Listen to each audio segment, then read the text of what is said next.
tardes, mi nombre es Alicia Donis, pertenezco al grupo número 6 y estaremos hablando acerca del tema de los derechos reales de mero goce y derechos reales de garantía. Comenzaré dando un pequeño concepto acerca de los derechos reales de mero goce. Dice que son los que comparten con la propiedad el carácter real, pero no otorgan un poder pleno que abarque las cosas en su conjunto, sino solo un poder limitado. Y están constituidos por los bienes, que generalmente son bienes inmuebles. Y estamos hablando del usufructo, de la habitación y de la servidumbre. Pero hablemos en esta ocasión del usufructo. Dice que es el derecho real de usar y gozar de una cosa cuya propiedad pertenece a otro. Regina Villegas también tiene un concepto que dice que el usufructo es un derecho de usar la cosa de otro y percibir sus frutos sin alterar la sustancia de ellos. También hablemos de la singularidad de los frutos naturales y frutos civiles, ya que cuando se habla de frutos que devienen del usufructo, debemos pensar también en un principio de la obtención que tendrá el usufructuario de acuerdo con el fruto de la cosa, es decir, el beneficio que obtendrá de esta. De esa cuenta, pues, si el usufructuario obtiene en usufructo una renta o intereses, se le está dando el goce de la cosa, es decir, se le transfiere el goce material. También hablemos de los frutos naturales, que son los que provienen de la tierra, es decir, los árboles frutales, la leña y también la madera, que son los que se le transfiere la disposición material al usufructuario.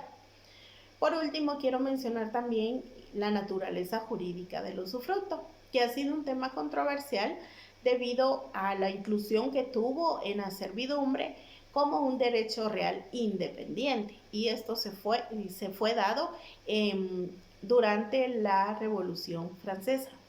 Esa es toda mi aportación y yo le dejo la palabra a mi compañero Steve Melendres. Gracias. Continuando con el tema del usufructo, nos podemos dar cuenta que este también tiene elementos constitutivos.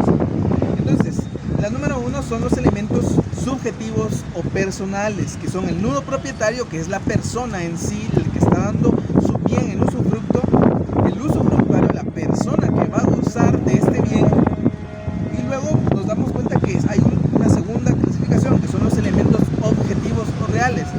Eso quiere decir que el usufructo recae sobre los bienes o sobre bienes corporales o incorporales que podemos ver, los corporales que podemos ver y apreciar, y los incorporales los que no podemos ver pero sabemos que existen.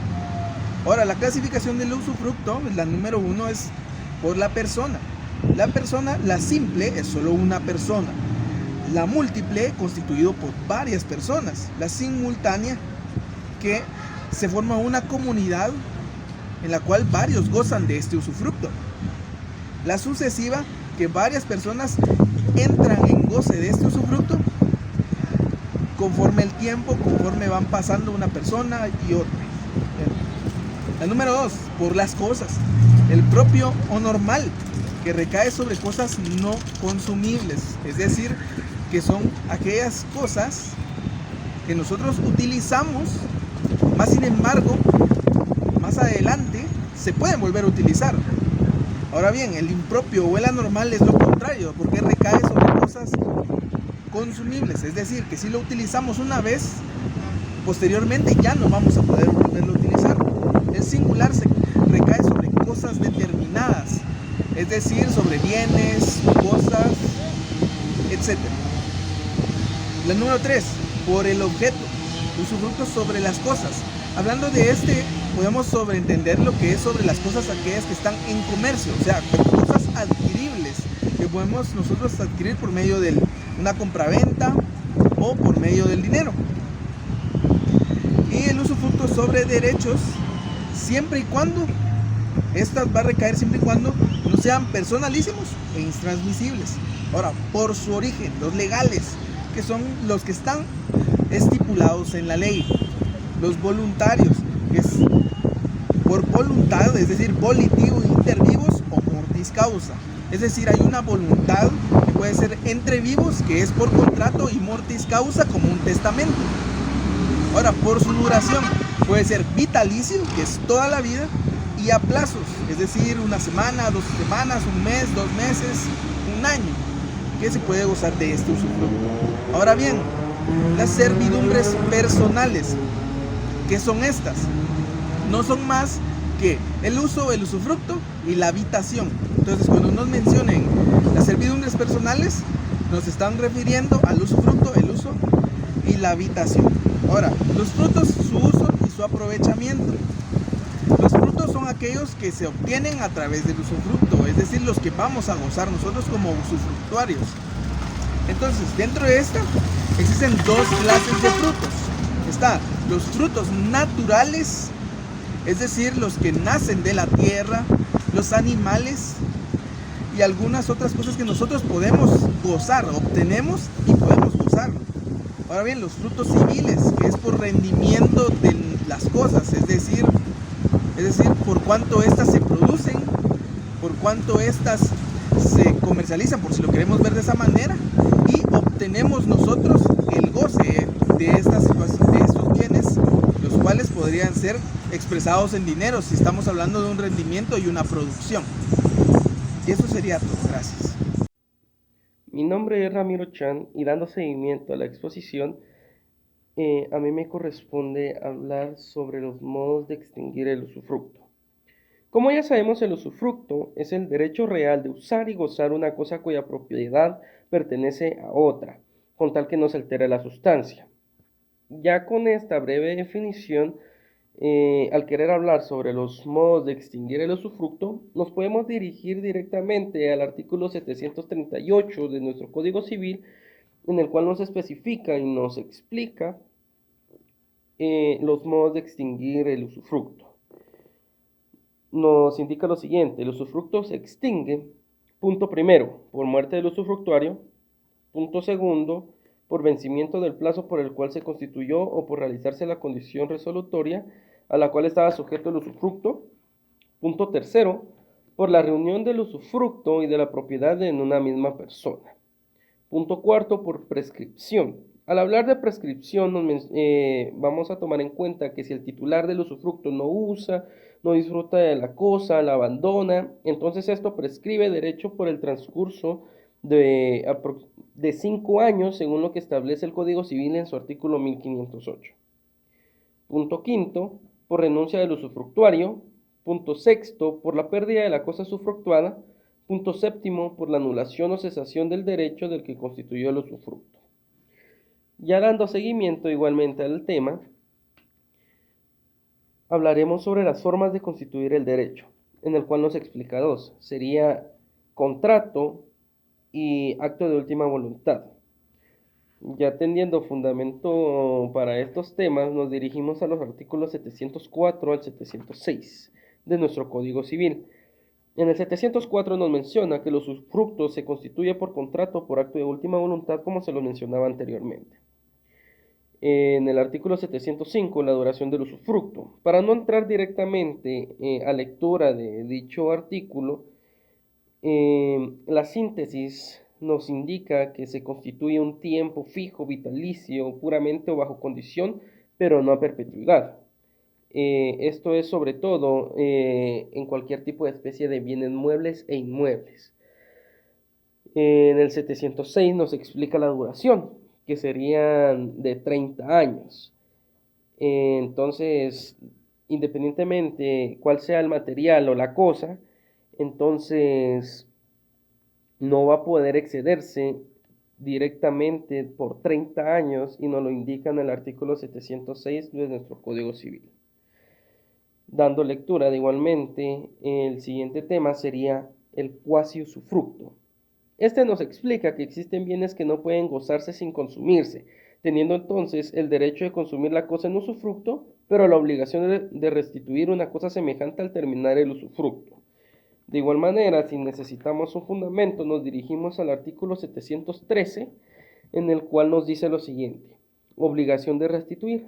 Si el usufructo comprende cosas que no pueden usarse sin consumirse, el usufructuario está obligado a restituirlos en igual género, cantidad y calidad. Y si esto no fuere posible, a pagar su valor si se hubiesen dado estimadas o su precio corriente al tiempo de cesar el usufructo si no fueron estimadas. Ya teniendo en cuenta esto, también vamos a tener que tener en cuenta los derechos del usufructuario. Esto, para de igual manera no entrar directamente en lectura con los artículos, nos dirigimos al fundamento que sería en el artículo 709 al 712, en el cual nos dice lo siguiente. En el artículo 709, que sean los frutos naturales pendientes al tiempo de comenzar el usufructo, pertenecen al usufructuario salvo las obligaciones a que tales frutos estén afectos con anterioridad. Dando lectura al siguiente, los frutos civiles pertenecen al usufructuario día por día. 711. El usufructuario de cosas muebles que se gastan y deterioran lentamente con el uso tienen derecho a servirse de ellas según su naturaleza y destino, y al fin del usufructo no está obligado a restituirlas sino en el estado en que se hallan, respondiendo solamente en aquellas pérdidas o deterioros que provengan del dolo o culpa. 712. Para culminar directamente con los derechos, nos indica que el usufructo de una heredad se extiende a sus bosques y arboledas, pero el usufructuario debe conservarlos y reponer los árboles que derribe sujetándose a la explotación y las disposiciones de las leyes forestales. Ya como un tema extra, por decirlo de esta manera, también nos indica el 717, de igual manera, en el Código Civil, que el usufructuario no tiene derecho a que se le abonen las mejores que hicieren las cosas usufructuadas, pero sí le tendrá para que le sean compensadas con los deterioros que se le puedan imputar. De igual manera, todo esto lo podían encontrar y esa sería todo de mi parte. Gracias. Bien, continuando con la exposición, daré a conocer acerca de unos puntos importantes del usufructo. Uno de ellos es las obligaciones que se adquieren al momento de realizar un convenio de usufructo. Y una de las obligaciones principales es realizar un inventario correspondiente para verificar el estado de los muebles e inmuebles. Al mismo tiempo, contribuir con los gastos que sean necesarios en pro del bien, ya sea por reparaciones o mantenimientos. Continuando, los modos de extinción del usufructo. Y estas son varias. Algunas de ellas son por la renuncia o el abandono de este derecho, o por llevar a cabo el tiempo estipulado del contrato. Esto nos quiere decir que si fuera realizado por usufructo vitalicio, cuando por la muerte lleva a cabo, en ese momento el usufructuario tendrá la posesión directa y el poder total. En el artículo 738 de nuestra ley nos establece que se extingue el usufructo por la muerte del usufructuario o por el vencimiento del tiempo constituido. También por prescripción. Esto nos quiere decir de que si lo abandona por más de 5 años, pierde el derecho total del bien. También por la anulación o cesación del derecho constituido en el usufructo. Y en el artículo 739 de nuestra ley nos establece que la cesación del usufructo puede cesar por el abuso del usufructuario haga de este derecho o por el deterioro del bien, ya sea por no darles el mantenimiento necesario o para las reparaciones. Bien, le cedo la palabra a la siguiente compañera. Mi nombre es Irma Elizabeth Ramírez Mesa. Continuando con el tema de la expropiación de la cosa usufructa, el fundamento que utilizamos es el artículo 744 que dice, si la cosa usufructada fuera expropiada por causa de utilidad pública, el propietario estará obligado a abandonar el usufructuario, el interés legal del imponer de la indemnización que recibiere por todo el tiempo que deba durar el usufructo. El usufructuario podrá exigir que el propietario garantice el pago de los réditos.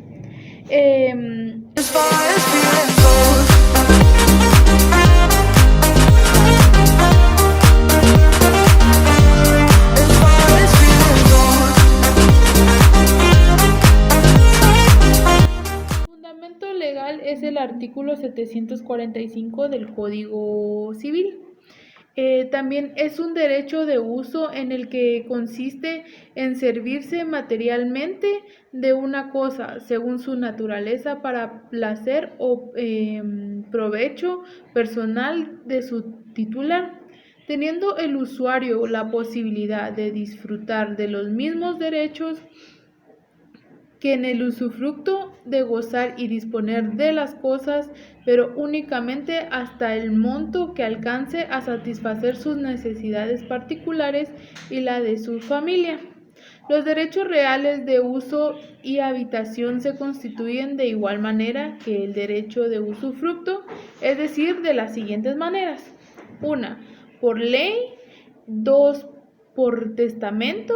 3. Por donación, venta u otro acto entre vivos. Por prescripción. También se dice que entre particulares puede firmar un contrato de uso o habitación sin ser un contrato de arrendamiento que tiene otras características.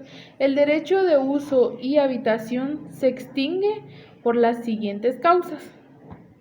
Por la muerte del usuario o habitante según el caso, por la resolución del derecho del constituyente del derecho de uso o de habitación, por prescripción y por renuncia al derecho ya sea uso o habitación.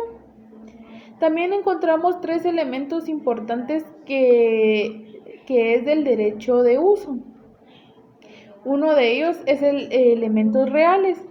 Se dice que es de uso que puede caer sobre cualquier clase de cosa, mueble o inmueble, fructífera o no fructífera, siempre que esté en el comercio de los hombres y sea ajena.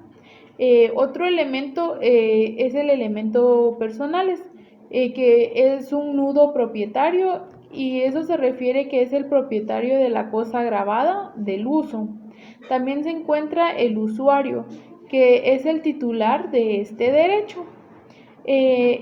También están los derechos formales, que se debe de tener en cuenta que la clase de actos constitutivos según se trate de actos intervivos o mortis causa. Como nota sobresaliente diremos que estos derechos no suelen constituirse por disposiciones de ley. También encontramos el derecho de habitación.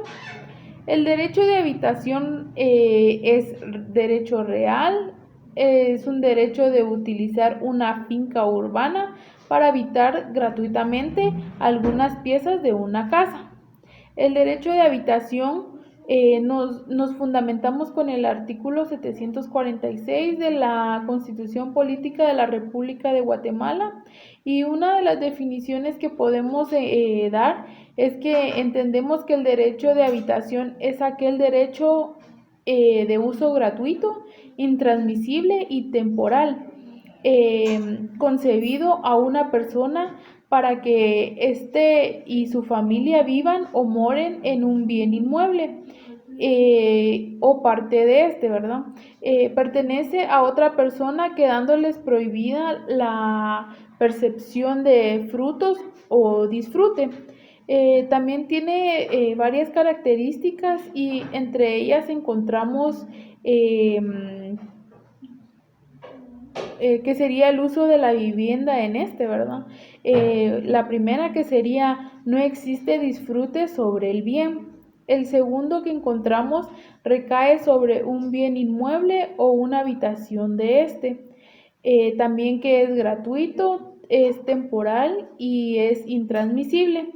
Gracias por su atención. Obligaciones del usuario y habitacionista.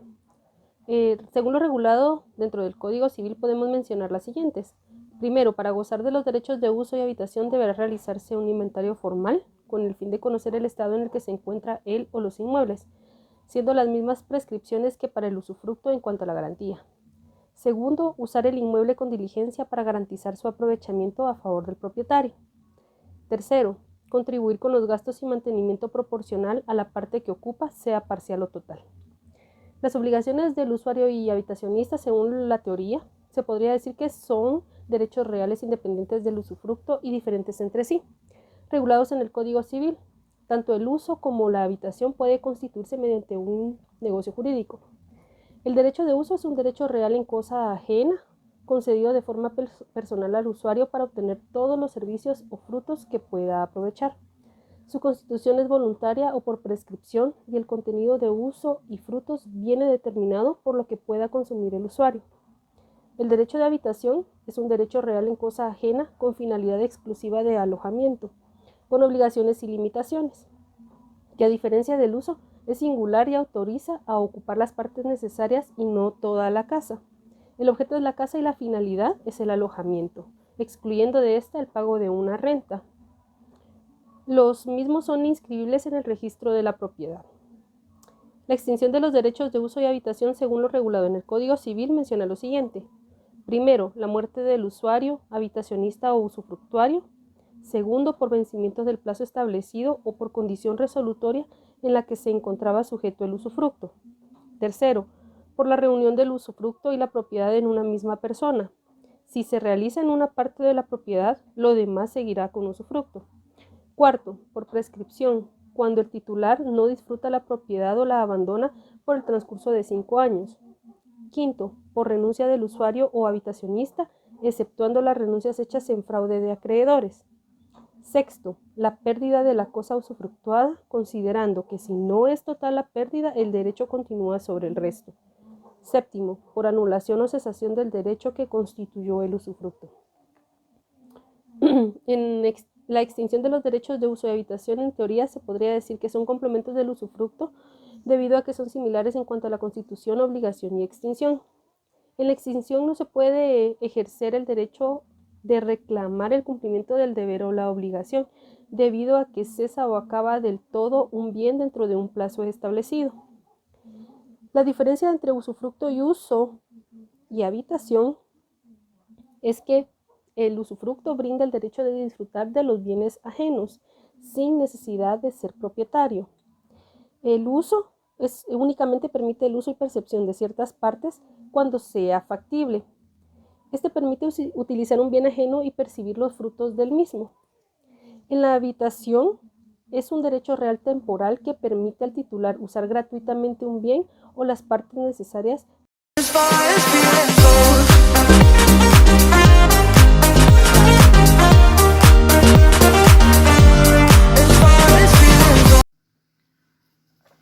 Muy buenas noches a todos. A mí me corresponde hablar sobre el derecho de servidumbre. En el artículo 752 hasta el 821 encontramos las disposiciones generales de las servidumbres. En el 752 indica que servidumbre es el gravamen impuesto sobre un predio para uso de otro predio de distinto dueño o para utilidad pública comunal. Sin embargo, el propietario de dos fincas puede gravar una de ellas con servidumbre en beneficio de la otra. El inmueble a cuyo favor está constituido la servidumbre se llama predio dominante y el que la sufre predio sirviente. La servidumbre proviene de la institución jurídica basada en el derecho romano, en la cual hay una relación entre dos inmuebles, siendo la servidumbre civil una figura legal que se registra o se grava de forma inseparable a la finca. El gravamen real es una situación de sujeción, entendiéndolo como aquella que se le impone al sujeto pasivo, que en este caso es el interesado del beneficio de la servidumbre, el cual está obligado a soportar la actividad del sujeto activo, que impone además deberes especiales. El sujeto activo es la persona propietaria del terreno al que se le impondrá la servidumbre. En cuanto a la naturaleza jurídica de la servidumbre, se constituye en un derecho real de goce, que tiene 4 características: la inseparabilidad, la indivisibilidad, la perpetuidad y la accesoriedad.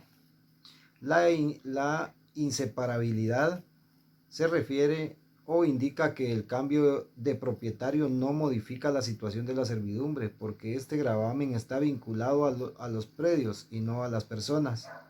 La indivisibilidad indica que aunque la propiedad fuera fragmentada o enajenada, la servidumbre persiste.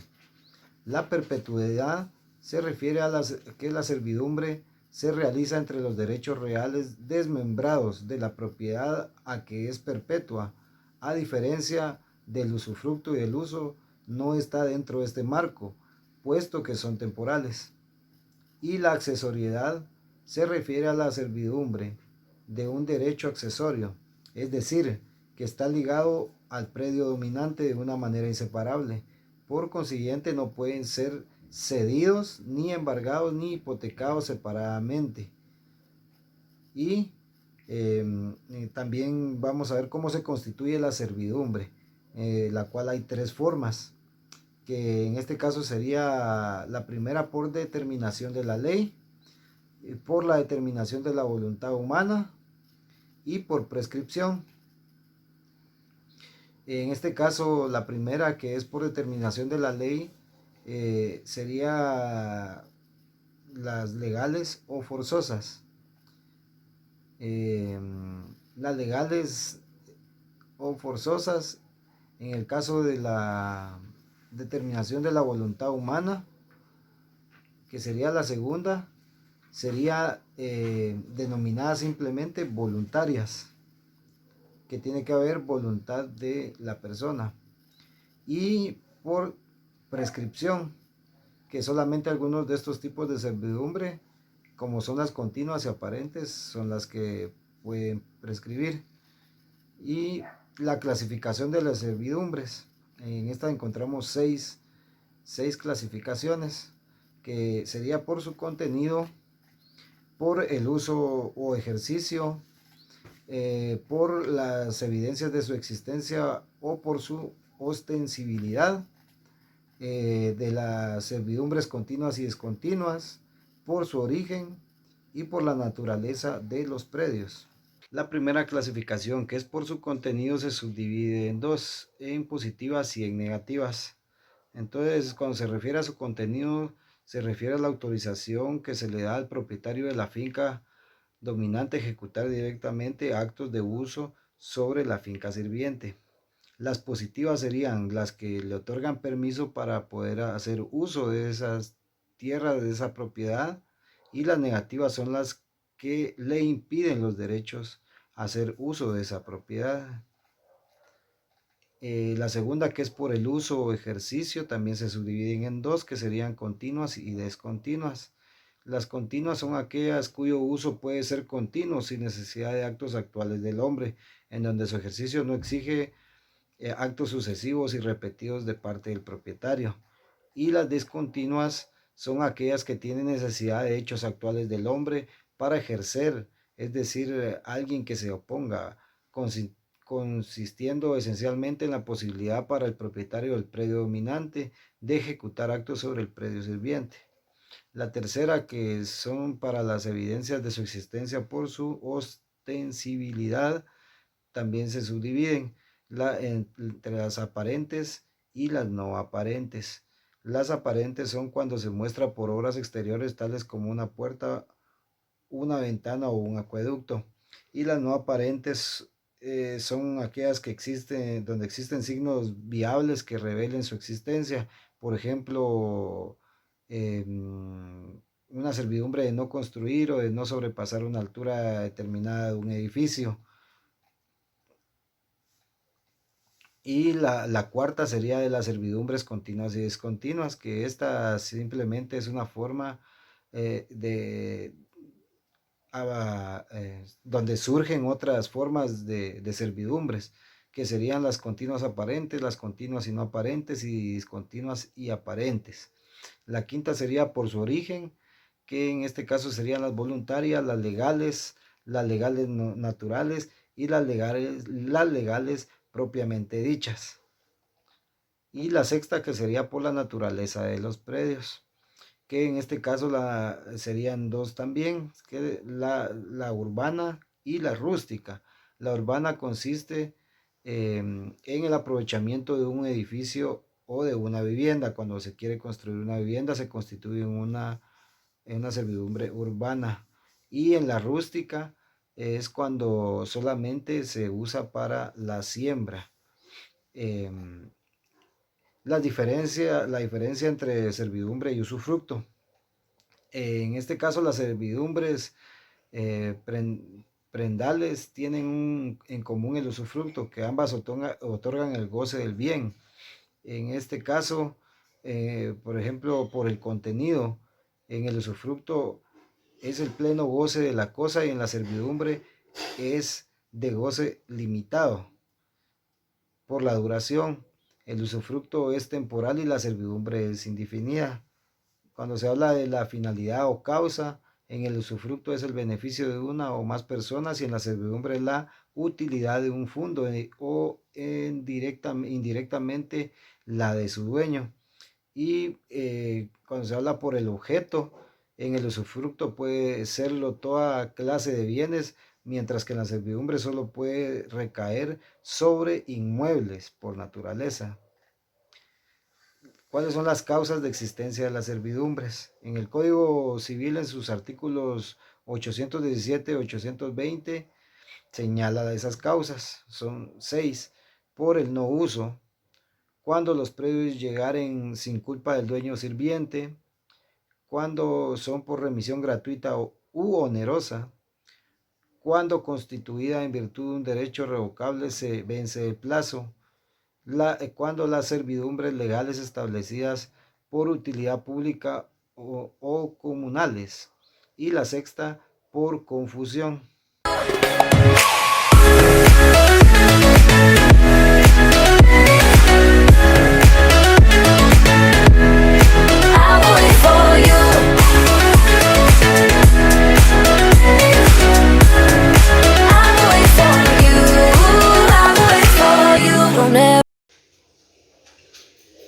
Buenas noches, licenciado. El día de hoy me corresponde hablarles sobre la hipoteca, noción de la hipoteca, características. Es un derecho real, es un derecho de garantía, es un derecho de acceso, es un derecho indivisible. Los elementos para construir la hipoteca son elementos subjetivos, elementos objetivos y elementos formales.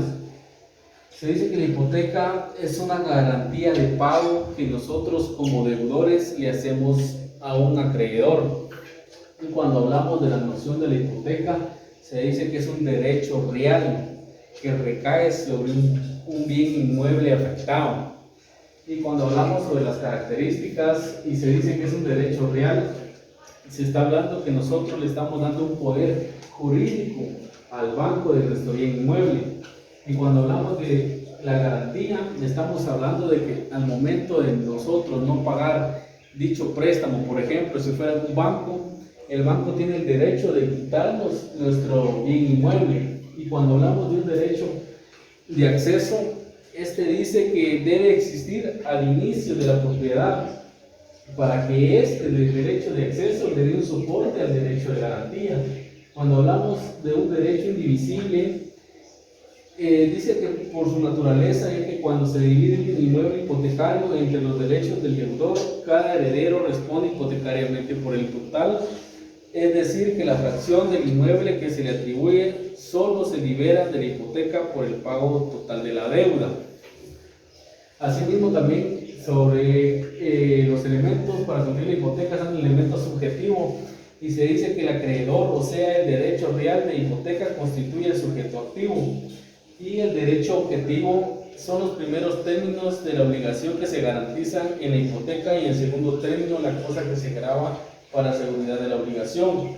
Y cuando hablamos de los elementos formales, estamos hablando de que la hipoteca debe constar con una escritura pública, y tiene que inscribir a uno en el registro general de la propiedad, y eso lo encontramos en el artículo 1125 numeral 2 y el artículo 1756 del Código Civil. Gracias, licenciada. Le dejo el tiempo a mi compañero Carlos, que seguirá con la exposición. Mi nombre es Carlos Alfredo Vázquez Mesa. Continuando con el tema, me toca bienes, derechos no hipotecables. ¿Qué quiere decir esto? Quiere decir que no podemos hipotecar un inmueble destinado a patrimonio familiar. ¿Cuáles son? Bienes adquiridos por herencia o donación antes de los 5 años de adquisición. Continuando con el tema, podemos decir contenido de la hipoteca. Garantiza el cumplimiento de pagos de un crédito. El acreedor hipotecario tiene derecho a promover la venta del bien cuando la obligación no se cumpla. Subhipoteca o hipoteca de créditos, segunda hipoteca. Esta es constituida sobre bienes que ya están hipotecados y a favor de distintos acreedores por una obligación diferente. Hipoteca mobiliaria, constituida sobre bienes muebles por naturaleza, como los buques, aun cuando por ficción se dé claramente inmuebles a los efectos hipotecarios. La naturaleza jurídica. La hipoteca como un derecho creditoria se ejerce contra un inmueble. La hipoteca sustituye la persona del deudor. Según el lado positivo, esta es la finalidad, teoría de la obligación, y pretende dar una solución a la acción hipotecaria sin consideración. La posición ecléctica. La hipoteca convierte al deudor en un sujeto pasivo.